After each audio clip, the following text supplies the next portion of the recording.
Library Krishna, the Supreme Personality of Godhead Chapter 62 The meeting of Usa and Aniruddha The meeting of Aniruddha and Usa, which caused a great fight between Lord Krishna and Lord Shiva, is very mysterious and interesting. Maharaja Pariksit was eager to hear the whole story from Sukadeva Goswami, and thus Sukadeva narrated it. My dear king, you must have heard the name of King Bali. He was a great devotee who gave away in charity all that he had, namely, the whole world, to Lord Vamana, the incarnation of Vishnu as a dwarf Brahmana. King Bali had 100 sons, and the eldest of all of them was Banasura.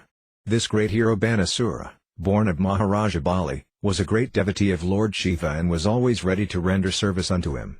Because of his devotion, Banasura achieved a great position in society, and he was honored in every respect. Actually, he was very intelligent and liberal also, and his activities are all praiseworthy because he never deviated from his promise and word of honor. He was very truthful and fixed in his vow. In those days, he was ruling over the city of Sanatapura. By the grace of Lord Shiva, Banasura had 1,000 arms, and he became so powerful that even demigods like King Indra were serving him most obediently. Long ago, when Lord Shiva was dancing in his celebrated fashion, called Tandavanritya, for which he is known as Nataraja, Banasura helped Lord Shiva in his dancing by rhythmically beating drums with his 1,000 hands. Lord Shiva is well known as Ajitosa, very easily pleased, and he is also very affectionate to his devotees. He is a great protector for persons who take shelter of him and is the master of all living entities in this material world.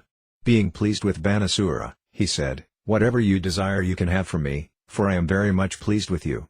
Banasura replied, "My dear Lord, if you please, you can remain in my city just to protect me from the hands of my enemies." Once upon a time, Banasura came to offer his respects to Lord Shiva. By touching the lotus feet of Lord Shiva with his helmet, which was shining like the sun globe, he offered his obeisances unto him. While offering his respectful obeisances, Banasura said, "My dear Lord, anyone who has not fulfilled his ambition will be able to do so by taking shelter of your lotus feet, which are just like a desire tree, from which one can take anything he desires. My dear Lord, you have given me 1,000 arms, but I do not know what to do with them. They are simply a burden, I cannot use them properly in fighting, since I cannot find anyone competent to fight with me except your lordship, the original father of the material world. Sometimes I feel a great tendency to fight with my arms, and I go out to find a suitable warrior. Unfortunately, everyone flees, knowing my extraordinary power. Being baffled at not finding a match, I satisfy the itching of my arms by beating them against the mountains. In this way, I tear many great mountains to pieces." Lord Shiva realized that his benediction had become troublesome for Banasura and addressed him, "You rascal! You are very eager to fight, but since you have no one to fight with, you are distressed.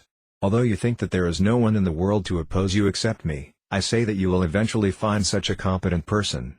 At that time your days will come to an end, and your flag of victory will no longer fly. Then you will see your false prestige smashed to pieces." After hearing Lord Shiva's statement, Banasura, who was very much puffed up with his power, became elated that he would meet someone able to smash him to pieces. Banasura then returned home with great pleasure, and he always waited for the day when the suitable fighter would come to cut down his strength. He was such a foolish demon. It appears that foolish, demoniac human beings, when unnecessarily overpowered with material opulences, want to exhibit these opulences, and such foolish people feel satisfaction when these opulences are exhausted.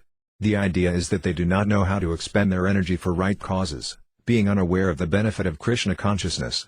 Actually, there are two classes of men, one is Krishna conscious, the other is non-Krishna conscious. The non-Krishna conscious men are generally devoted to the demigods, whereas the Krishna conscious men are devoted to the Supreme Personality of Godhead. Krishna conscious persons utilize everything for the service of the Lord. The non-Krishna conscious persons utilize everything for sense gratification, and Banasura is a perfect example of such a person. For his own satisfaction, he was very eager to utilize his extraordinary power to fight. Not finding any combatant, he struck his powerful arms against the mountains, breaking them to pieces. In contrast to this, Arjuna also possessed extraordinary powers for fighting, but he utilized them only for Krishna. Banasura had a very beautiful daughter, whose name was Usa. When she had attained the age of marriage and was sleeping amongst her many girlfriends, she dreamt one night that Aniruddha was by her side and that she was enjoying a conjugal relationship with him, although she had never actually seen him or heard of him before. She awoke from her dream exclaiming very loudly, "My dear beloved, where are you?" Being exposed to her friends in this way, she became a little bit ashamed. One of Usa's girlfriends was Citralika, who was the daughter of Banasura's prime minister. Citralika and Usa were intimate friends, and out of great curiosity Citralika asked, "My dear beautiful princess, as of yet you are not married to any young boy, nor have you seen any boys until now, so I am surprised that you are exclaiming like this. Who are you searching after? Who is your suitable match?" On hearing Citralika's inquiries, Usa replied, "My dear friend, in my dream I saw a nice young man who is very, very beautiful. His complexion is swarthy, his eyes are just like lotus petals, and he is dressed in yellow garments. His arms are very long, and his general bodily features are so pleasing that any young girl would be attracted. I feel much pride in saying that this beautiful young man was kissing me, and I was very much enjoying the nectar of his kissing. But I am sorry to inform you that just after this he disappeared, and I have been thrown into the whirlpool of disappointment. My dear friend, I am very anxious to find this wonderful young man, the desired lord of my heart." After hearing Usa's words, Citralika immediately replied, "I can understand your bereavement, and I assure you that if this boy is within these three worlds, the upper, middle and lower planetary systems, I must find him for your satisfaction. If you can identify him from your dream, I shall bring you peace of mind. Now, let me draw some pictures for you to inspect, and as soon as you find the picture of your desired husband, let me know. It doesn't matter where he is, I know the art of bringing him here. So, as soon as you identify him, I shall immediately arrange for it." Citralika, while talking, began to draw many pictures of the demigods inhabiting the higher planetary systems, then pictures of the Gandharvas, Siddhas, Puranas, Panagas, Daityas, Vidyadharas, and Yaksas, as well as many pictures of human beings.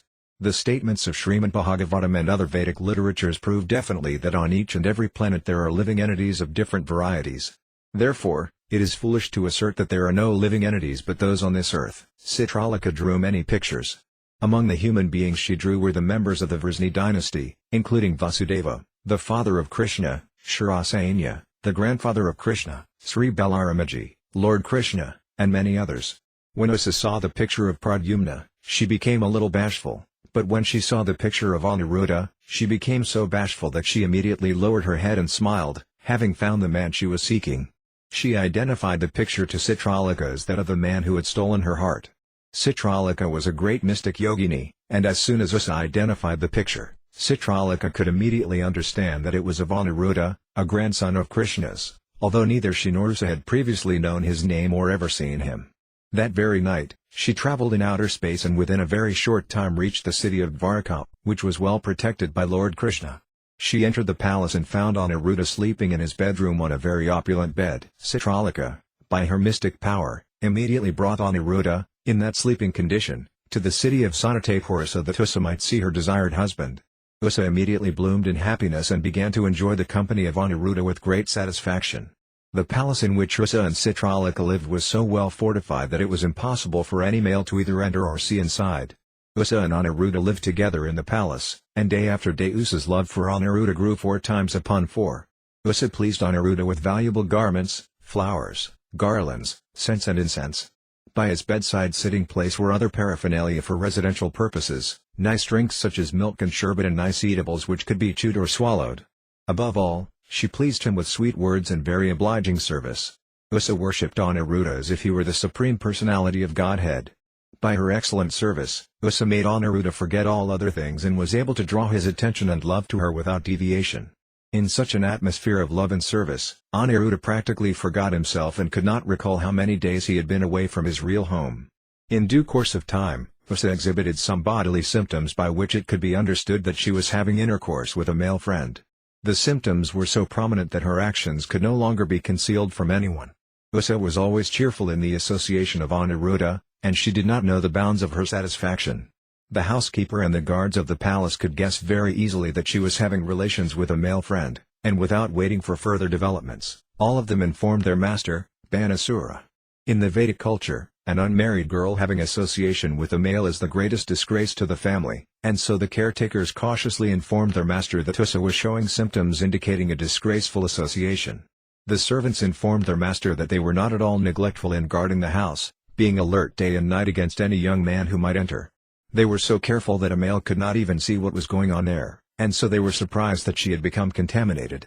Since they could not trace out the reason for it, They submitted the whole situation before their master. Banasura was shocked to understand that his daughter Usa was no longer a virgin maiden. This weighed heavily on his heart, and without delay he rushed toward the palace where Usa was living. There he saw that Usa and Aniruddha were sitting together and talking. They looked very beautiful together, Aniruddha being the son of Pradyumna, who was Cupid himself. Banasura saw his daughter and Aniruddha as a suitable match, yet for family prestige he did not like the combination at all. Banasura could not understand who the boy actually was. He appreciated the fact that Usa could not have selected anyone in the three worlds more beautiful. Aniruddha's complexion was brilliant and swarthy. He was dressed in yellow garments and had eyes just like lotus petals. His arms were very long, and he had nice, curling, bluish hair. The glaring rays of his glittering earrings and the beautiful smile on his lips were certainly captivating. Still, Banasura was very angry. When Banasura saw him, Aniruddha was engaged in playing with Usa. Aniruddha was nicely dressed, and Usa had garlanded him with various beautiful flowers. The reddish kumkuma powder put on the breasts of women was spotted here and there on the garland, indicating that Usa had embraced him. Banasura was struck with wonder that, even in his presence, Aniruddha was peacefully sitting in front of Usa. Aniruddha knew, however, that his would-be father-in-law was not at all pleased and that he was gathering many soldiers in the palace to attack him. Thus, not finding any other weapon, Aniruddha took hold of a big iron rod and stood up before Banasura and his soldiers. He firmly took a posture indicating that if attacked he would strike all of the soldiers down to the ground with the iron rod. Banasura and his company of soldiers saw that the boy was standing before them just like the superintendent of death with his invincible rod. Now, under the order of Banasura, the soldiers from all sides attempted to capture and arrest him. When they dared to come before him, Aniruddha struck them with the rod, breaking their heads, legs, arms and thighs, and one after another they fell to the ground. He killed them just as the leader of a pack of boars kills barking dogs one after another. In this way, Aniruddha was able to escape the palace. Banasura knew various arts of fighting, and by the grace of Lord Shiva he knew how to arrest his enemy by the use of a nagapasa, snake noose, and thus he seized Aniruddha as he came out of the palace. When Usa received the news that her father had arrested Aniruddha, she was overwhelmed with grief and confusion. Tears glided down from her eyes, and being unable to check herself, she began to cry very loudly. Thus ends the Bhaktivedanta purport of the 62nd chapter of Krishna, the meeting of Usa and Aniruddha.